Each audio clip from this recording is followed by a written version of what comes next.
ان کی مدد کر رہا ہے، ان کی حمایت کر رہا ہے، ان کی تعریف کر رہا ہے، ان کی نصرت کر رہا ہے، تو اللہ کی قربت کے اعتبار سے ہے تو اللہ تعالیٰ اپنے بندوں سے قریب ہے۔ اسی طرح سے اللہ تعالیٰ کہتا ہے کہ میں دعاؤں کو سنتا ہوں۔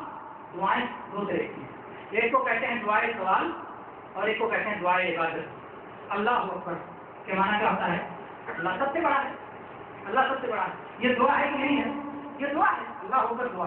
الحمدللہ دعا ہے، ہر قسم کی تعریف اللہ کے لیے۔ سبحان اللہ دعا ہے، میں اللہ کی پاکی بیان کرتا ہوں، لیکن آپ نے اللہ سے مانگا نہیں مانگا، صرف آپ نے اللہ کی تعریف کی۔ اس کو کہتے ہیں دعائے عبادت، اور ایک کو کہتے ہیں دعائے سوال۔ جب آپ اللہ سے مانگیں، جیسے کہ اللہم اغفر لی، اللہ مجھے بخش دے، اللہم ارزقنی، اللہ مجھے روزی دے، اللہم اشفنی، اللہ مجھے شفا عطا فرما، میری بیماری کو دور کر دے، اللہم اقض عنی الدین، اللہ میرے قرض کو تو ادا کروا دے، قرض کو ادا کر دے۔ تو اس طرح کی جو بھی دعائیں آپ کرتے ہیں تو یہ دعائیں سوال ہے، اللہ سے آپ مانگتے ہیں۔ تو چاہے اللہ سے مانگیں اور چاہے اللہ کا ذکر کریں، ہر دعا کو اللہ سنتا ہے اور ہر ایک کو قبول کرتا ہے اور ہر ایک کا جواب دیتا ہے۔ آپ نے اللہ سے کچھ مانگا اور آپ کو نہیں ملا تو کیا آپ کی دعا قبول نہیں ہوئی؟ ہوگی، کیونکہ دعا کی قبولیت کی کئی صورتیں ہیں۔ اگر کوئی رکاوٹ نہیں ہے تو اللہ قبول کرتا ہے۔ دعا کی قبولیت کی ایک صورت تو یہ ہے کہ جو آپ نے مانگا اللہ وہی دے دے۔ قبولیت کی دوسری صورت یہ ہے کہ کوئی مصیبت آپ سے آنے والی تھی، اللہ نے اسے ہٹا دی دعا کی وجہ سے۔ تیسری صورت یہ ہے کہ آخرت میں اللہ تعالیٰ نے آپ کے لیے ثواب رکھ دیا۔ تو یہ ساری صورتیں ہیں دعا کی قبولیت کی۔ اور جو ہے اگر آپ کو یہ احساس ہو رہا ہے کہ کوئی بھی صورت آپ کو نہیں ملی تو آپ کو اپنے عمل پہ نظر ثانی کرنا چاہیے کہ ہم میں کیا غلطی ہے، کیونکہ جب کوئی رکاوٹ ہوتی ہے تو دعا قبول نہیں ہوتی۔ جیسا کہ اللہ کے نبی صلی اللہ علیہ وسلم نے ایک بار ایک مسافر کا ذکر کیا کہ وہ جب سفر میں جاتا ہے اور پراگندہ بال ہے، پراگندہ حال ہے، اس کے بال بگڑے ہوئے ہیں، کپڑے میلے کچیلے ہیں، وہ اللہ کے سامنے ہاتھ اٹھا کے اے رب پکارتا ہے، لیکن اس کے باوجود اس کی دعا کو اللہ سنتا نہیں، کیونکہ اس کی غذا حرام سے، اس کی پرورش حرام سے ہوئی ہے، اس کا کھانا حرام ہے، اس کا پینا حرام ہے، کہاں سے اس کی دعا قبول ہو؟ تو اگر حرام ہمارے استعمال میں، ہماری غذا میں، ہماری خوراک میں، ہمارے لباس میں اگر حرام شامل ہو رہا ہے تو ہمیں نظر ثانی کرنا چاہیے، اور اس کی وجہ سے دعاؤں کی قبولیت رک سکتی ہے۔ لیکن اس کے بغیر اگر آپ کے یہاں ایسی بات نہیں ہے تو انشاءاللہ دعاؤں کی قبولیت میں کوئی رکاوٹ نہیں ہوگی۔ پھر اللہ تبارک و تعالیٰ نے دعاؤں کی قبولیت کو اور یقینی بنانے کے لیے اللہ تعالیٰ نے حکم دیا فَلْيَسْتَجِيبُوا لِي وَلْيُؤْمِنُوا بِي لَعَلَّهُمْ يَرْشُدُونَ۔ چاہیے اہل ایمان کو کہ اللہ کی بات کو مانیں اور اللہ کے ایمان لائیں تاکہ وہ رشد و ہدایت سے قائم رہیں، انہیں ایمان کی ہدایت اور توفیق نصیب ہو، عمل نیک اعمال کی توفیق نصیب ہو۔ تو جب آپ اللہ کے حکموں کو مانیں گے اور اللہ کے ایمان لائیں گے تو اس وقت اللہ تبارک و تعالیٰ کی طرف سے آپ کی دعاؤں کی قبولیت بھی ہوگی اور اگلی زندگی میں آپ کو صحیح راہ پر، صراط مستقیم پر چلنے کی ہدایت نصیب بھی ہوگی۔ جیسا کہ اللہ تبارک و تعالیٰ نے فرمایا یا ایھا الذین آمنوا ان تتقوا اللہ یجعل لکم فرقانا، اے ایمان والو اگر تم اللہ سے ڈرتے ہو تو اللہ تبارک و تعالیٰ تمہارے اندر حق و باطل میں تمیز کرنے کے لیے روشنی پیدا کر دے گا۔ تو میرے بھائی اس کے بعد جو ہے اللہ تبارک و تعالیٰ نے اگلی آیتوں میں، اگلی جو ہے آیت، یہ آخری آیت ہے جو صوم رمضان سے متعلق ہے، اور اس کے بعد قرآن مجید میں صوم رمضان کا بیان مکمل ہو جاتا ہے۔ اللہ تعالیٰ نے فرمایا أحل لكم ليلة الصيام الرفث إلى نسائكم هن لباس لكم وأنتم لباس لهم۔ رمضان کی راتوں میں تمہارے لیے اپنی بیویوں کے ساتھ ہم بستری کرنا حلال کر دیا گیا، کیونکہ وہ تمہارے لیے لباس ہیں اور تم ان کے لیے لباس ہو۔ اللہ کو یہ بات معلوم ہے کہ تم میں سے بہت سارے لوگ ایسے ہیں جو خیانت کر جاتے ہیں۔ اللہ تبارک و تعالیٰ نے تمہاری توبہ قبول کی اور تم کو معاف کر دیا۔ اب تم اپنی عورتوں سے مباشرت کرو، یعنی ان کے ساتھ ہم بستری کرو، بوسا دو، چمڑے سے چمڑا ملاؤ، ساری چیزیں اللہ نے معاف کر دیا ہے۔ اور جو اللہ نے رزق دیا ہے تمہارے لیے اس کو تلاش کرو، اس کو تلاش کرو۔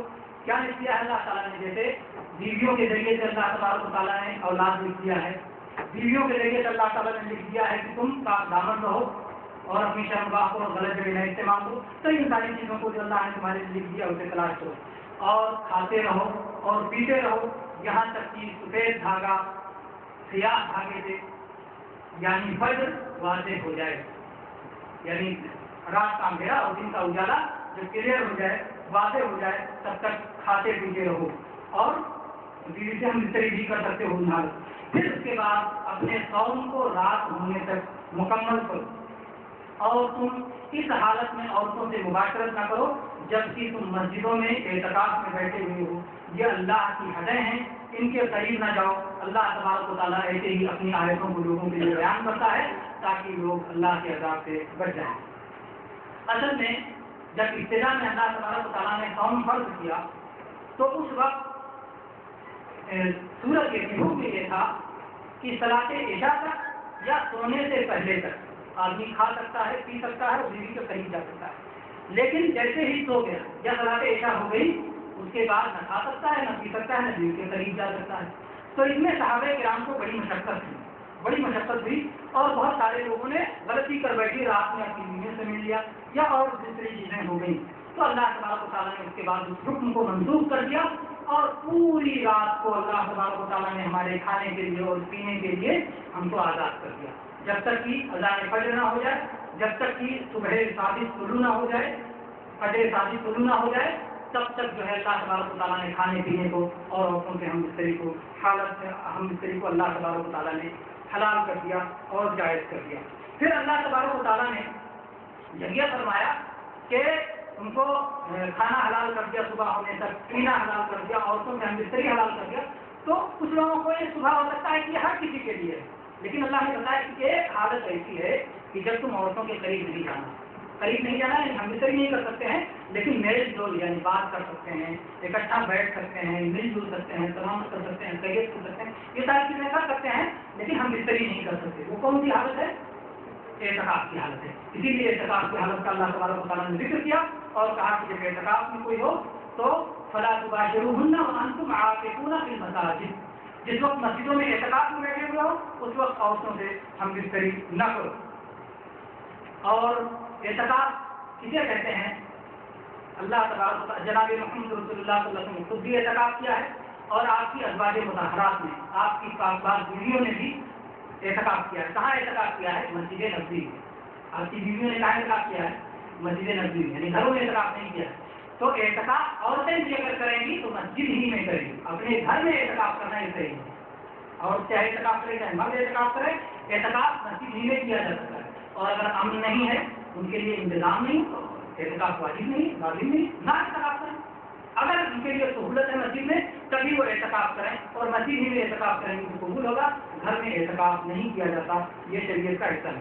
پھر اللہ نے کہا مسجدوں میں، اور یہ عام ہے ہر مسجد میں. مسجد جس کو وہ لوگ مسجد سمجھتے تھے صحابہ کرام کے زمانے میں، صحابہ کرام کے زمانے میں مسجد اس جگہ کو سمجھتے تھے جہاں پر 5 وقتہ صلاۃ ادا کی جاتی ہے. اگر کوئی ایسی جگہ ہو جہاں 1 وقت یا 2 وقت کی صلاۃ ادا کی جاتی ہے تو اسے مسجد نہیں.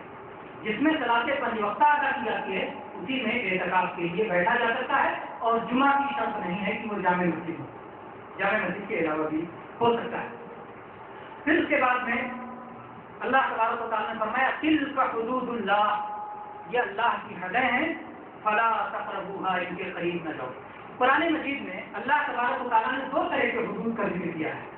کہیں اللہ تعالیٰ فرماتا ہے کہ یہ اللہ کی حدیں ہیں، ان کو پار نہ کرو، اور کہیں اللہ تعالیٰ فرماتا ہے یہ اللہ کی حد ہے، ان سے قریب نہ جاؤ. تو جہاں اللہ تبارک و تعالیٰ ممنوع چیزوں کا ذکر کرتا ہے کہ یہ چیز منع ہے، وہاں اللہ تعالیٰ فرماتا ہے کہ یہ منع ہونے کا ایک دائرہ اللہ نے کر دیا، یہ منع ہے، اس کے قریب بھی نہ جاؤ. یعنی نہ وہ چیز کرو اور نہ کوئی ایسا طریقہ اختیار کرو جس کی وجہ سے وہاں تک پہنچ جاؤ. اور اسی لیے اللہ کے نبی صلی اللہ علیہ وسلم نے چرواہے کی مثال دے کر کے اور اللہ کے حدود کی مثال دے کر کے سمجھایا ہے کہ ایک شخص جو کہ کسی چراگاہ کے قریب اپنے جانوروں کو چرا رہا ہو تو ظاہر بات ہے خطرہ ہے کہ وہ قریب چرانے کی وجہ سے اندر بھی گھس سکتا ہے. اگر میڑ سے کھیت کے میڑ سے اگر آپ چلا رہے ہیں جانور کو تو ہو سکتا ہے کہ اندر بھی آپ کا جانور گھس جائے گا. تو اللہ تعالیٰ نے کہا کہ قریب بھی مت جاؤ، ان کے قریب بھی مت جاؤ، کیونکہ اللہ کی ممنوع چیزیں. اور جہاں جو ہے عمل کرنے والی چیزوں کا حکم دیا جاتا ہے تو وہاں پر کہا جاتا ہے کہ اس کو پار نہ کرو. یہ حد متعین کر دیا گیا، عمل اسی کے اندر ہو اور اسی کو کہا جاتا ہے غلو نہ کرو اور حد سے تجاوز نہ کرو. پھر اللہ تبارک و تعالیٰ نے فرمایا كذلك يبين الله آياته للناس لعلهم يتقون. اللہ تبارک و تعالیٰ اپنی آیتوں کو ایسے ہی لوگوں کے لیے بیان کرتا ہے تاکہ لوگ بچ جائیں. یعنی اللہ تعالیٰ کھول کھول کے واضح طور پر اپنی آیتیں اپنے بندوں کے لیے بیان کر دیتا ہے تاکہ لوگ اللہ کے عذاب سے بچ جائیں اور لوگوں کے پاس کوئی عذر نہ رہے, کوئی حجت نہ رہے کہ ہم کو پتہ نہیں. پوری طرح سے اللہ نے کھول کے بیان کر دیا ہے اور یہ اللہ کا رحم و کرم ہے. اور اللہ کے رحم و کرم کی وجہ سے, اللہ کے فضل کی وجہ سے بندہ یہ جانتا ہے کہ یہ چیز حلال ہے اور یہ چیز حرام ہے, اور جو ہے اس کو سیکھنا چاہیے حلال و حرام تاکہ بندہ ان چیزوں سے بچ جائے. اللہ نے حق بھی بیان کر دیا ہے, باطل بھی بیان کر دیا ہے. اگر ہم کو سیکھیں گے نہیں تو وہ ہماری اپنی کمزوری مانی جائے گی, کیونکہ اللہ تبارک و تعالیٰ نے کوئی چیز باقی نہیں رکھی ہے, دین کو مکمل کر دیا ہے. واللہ اعلم وصلی اللہ علی نبینا وسلم. تو میرے بھائیوں, یہ جو ہے صوم کے تعلق سے چند باتیں رہیں جو آپ کے سامنے ٹوٹے پھوٹے انداز میں عرض کر دی گئی, اور ہمیں امید ہے کہ انشاءاللہ اس کے ذریعے سے ہم سب کو فائدہ ہوگا. اللہ تبارک و تعالیٰ سے دعا ہے کہ اللہ تبارک و تعالیٰ نے جس محبت کے ساتھ ہم کو پکارا ہے اور کہا ہے کہ اے ایمان والوں کے اوپر صوم فرض کیا گیا ہے, انشاءاللہ اسی محبت کے ساتھ, اور ان کی محبت دونوں جانب سے ہوتی ہے, بندے بھی اللہ سے محبت کرتے ہیں اور اللہ بھی اپنے بندوں سے محبت کرتا ہے, تو اسی محبت کے ساتھ ہم بھی اللہ کے حکم کی تعمیر میں انشاءاللہ لگ جائیں گے. اور اگر ایسا لگ جائیں گے تو انشاءاللہ مسلمانوں کی زندگی میں وہ انقلاب آئے گا کہ آپ اسے نہ صرف محسوس کریں گے بلکہ اپنے سامنے پائیں گے. اور اللہ تبارک و تعالیٰ نے فرمایا ہے کہ اللہ کی حفاظت کرو, اللہ تمہاری حفاظت کرے گا. اللہ کو یاد رکھو, یعنی اس کے حدود کو اور احکام کو یاد رکھو تو اللہ تمہیں یاد رکھے گا اور اللہ کو تم اپنے سامنے پاؤ گے. اللہ تبارک و تعالیٰ تمہارے لیے ہر مدد کے لیے حاضر رہے گا. اللہ تبارک و تعالیٰ ہم سب کی مغفرت فرمائے, بخشش فرمائے, اور تمام اعمال پر نیک نیتی کے ساتھ, خلوص کے ساتھ اور اتباع سنت کی پیروی کے مطابق عمل کی توفیق عطا فرمائے. آمین وآخر دعوانا ان الحمدللہ رب العالمین وصلی اللہ علیہ وسلم. بسم اللہ والصلاۃ والسلام علی رسول اللہ. موضوع تھا صیام رمضان, فرضیت اور احکام, جس کے متعلق قرآن و حدیث کی روشنی میں بہت ہی نافع اور مفید باتیں ہمارے سامنے رکھی گئی. اللہ تعالیٰ سے دعا ہے کہ اللہ تعالیٰ ان کری ہوئی باتوں سے بھرپور فائدہ اٹھانے کی توفیق عطا فرمائے. آمین رب العالمین. آپ لوگوں کے پاس سوالات اگر رمضان کے تعلق سے ہیں تو بھیج دیں. حاضرین کرام اسلامی بھائیوں, آپ نے محسوس کیا ہوگا کہ تقریر کے درمیان بہت ساری پہلوؤں کو اجاگر کیا گیا ہے. انہی پہلوؤں میں سے ایک اہم پہلو کی طرف توجہ مبذول کرائی گئی ہے کہ اللہ تعالیٰ نے اپنے مومن بندوں کے اوپر ماہ رمضان کا صوم کیوں فرض کیا ہے, اور اس کا جواب بھی اللہ تعالیٰ نے قرآن مقدس کے اندر دیا ہے. لعلکم تتقون.